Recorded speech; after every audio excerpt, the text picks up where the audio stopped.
Hello, Christopher. Hi. Thanks for getting in touch. So, what No do you problem. think about the Labour proposals? What are your honest thoughts? So my honest thoughts are that they present a serious threat to shooting, and particularly to the private possession of firearms. The fees are an added barrier to participation, quite unjustifiable that they have been put up so high without dealing with the inefficiencies within police constabularies. And we must fight, and Basque is working to ensure that all that money goes into sorting out the inefficiencies in individual firearms departments. We're very fortunate in having the only professional firearms team of any organisation, and they're working hard contacting chief constables and police and crime commissioners to get that money put into sorting out the inefficiencies. Basque have done quite a lot. I've attended a couple of the meetings when you've been there with PCCs, and you've given a number of constabularies what for, and you're doing that thing training up the FEOs, aren't you? And that's been going well. I was talking to an FEO the other day, so yeah, you're sort of doing things there. But how do you think this is going to affect small bores, Christopher, and people that have got multiple guns? So people that have got three semi-autos, one in camo, one in carbon, you know? So the next two problems coming down the pike from this current Labour government are, first of all, their response to the 2023 consultation on firearms. That was the one that was issued by the Conservative government Hmm. just after the Plymouth Keyham killings. That's right. And I think the real problem there is that they have said that they are minded to bring in a right of entry for the police to a certificate holder's house without a warrant. Now, this is Now, quite shocking yeah, you think it's because shocking. I didn't think it was that shocking. And I spoke to somebody at Basque, and they said, well, you can't have the police breaking down doors and doing whatever they like. But I actually think that it's reasonable because if you're the police and you think that somebody's got a loaded gun, you can break in and disperse. Do you not think that? the government say that they need this to fill a gap.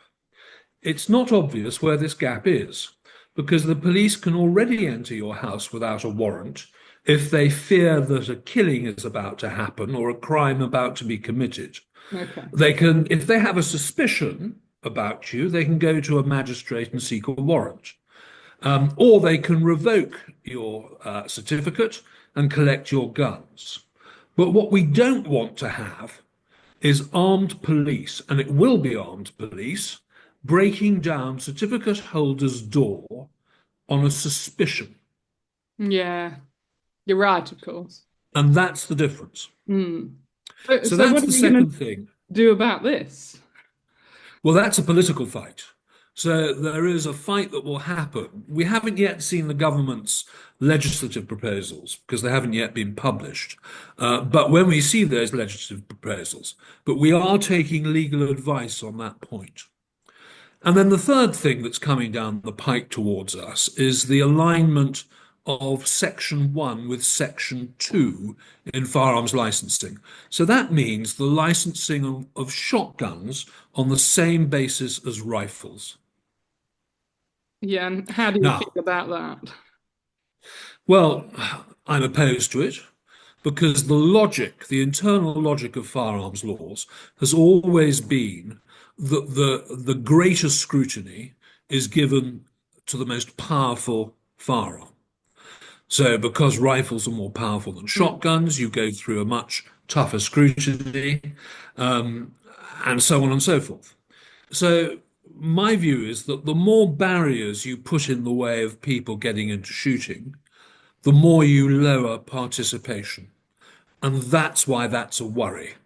But we haven't yet seen the consultation. We don't yet know how they're going to phrase that.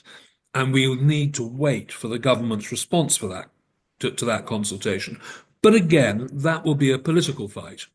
And the one thing I would say to you about the current Labour government is that it owes its place to those Labour candidates who won rural seats. Yeah, this And is the why. way they're going with farmers and shooting those candidates are going to feel increasingly nervous Yeah. about their chances of holding those seats. So that gives us space to lobby in. And it gives us hope. And how confident are you that they're going to be able to enact all this? They're going to be very busy with legislation in other areas. Do you think this is just a frightener, just to look like they're making a bit of noise? They haven't been. Well, most years you have a police and crime bill or its equivalent. And these sort of issues can be dealt with in that sort of legislation. So, yes, I think they're going to have legislative opportunities both this year, next year, and the year after. But we're right at the start of this process. So things can change. Politics is a fast-moving scenario. But, I mean, be sure that Basque is ready and willing and able and has the critical mass to lobby hard for shooting and those who shoot. And what's going to be your priority if you could choose one of these three things to fight for? Because you're going to have Well, to we won't need to clarify. set a priority because they're not going to come up at the same time. Okay. And indeed, I think that one approaches all three of them at the same time. Okay. And how confident are you you're going to kick this into the long grass? It's too early to say Okay. until What we've about seen the scope small of the bores? legislation and had a few more meetings. Small bores, Yes. what about them, Alex? Well, do you think that they're going to be essentially eradicated? No, why There's do a you say lot of, that? well, because do you think it's going to be a problem if they start licensing individual guns? Are they going to say you don't need a 28 and a 20 and a 410? I think so. I don't see that as the major threat here. The major threat for me is good reason for every gun. The major threat is potential controls on ammunition. And if they keep doing these crazy land checks Mm, that cost so much and take up so much time, we all know that if you are safe with a firearm, you have a safe backdrop. So actually, these land checks are pretty pointless. And I think after a lot of educating and lobbying, the police are coming to the same conclusion. really? Yeah. Okay. So what have you got next on your timetable then? What else is Basque looking at? What's going on that we don't know about, Christopher? Well, I won't betray any confidences by saying that firearms issues are top of my agenda at present. And I have a number of MP meetings coming up over the course of this week.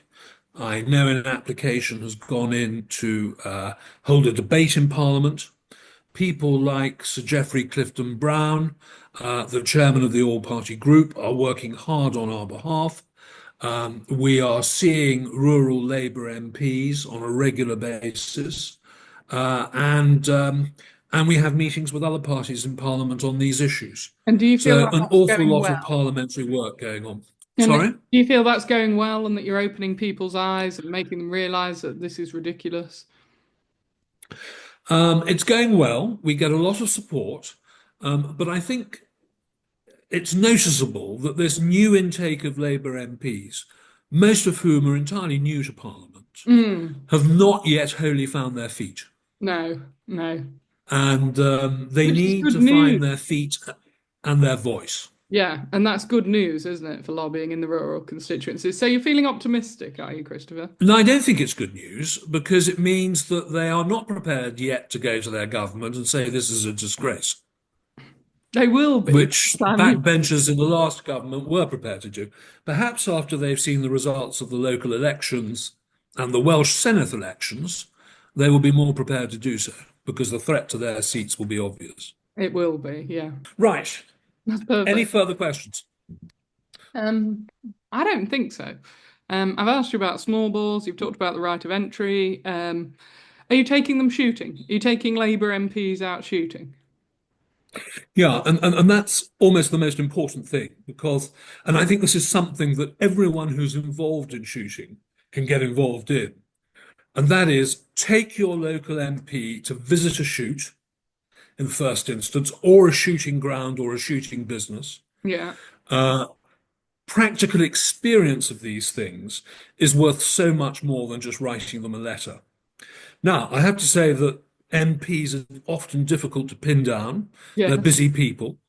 Persistence pays when you're inviting an MP somewhere. So keep at it until you get them out on a shoot or to a shooting business. And then if they're interested, yeah, by all means, encourage them to get a clay lesson.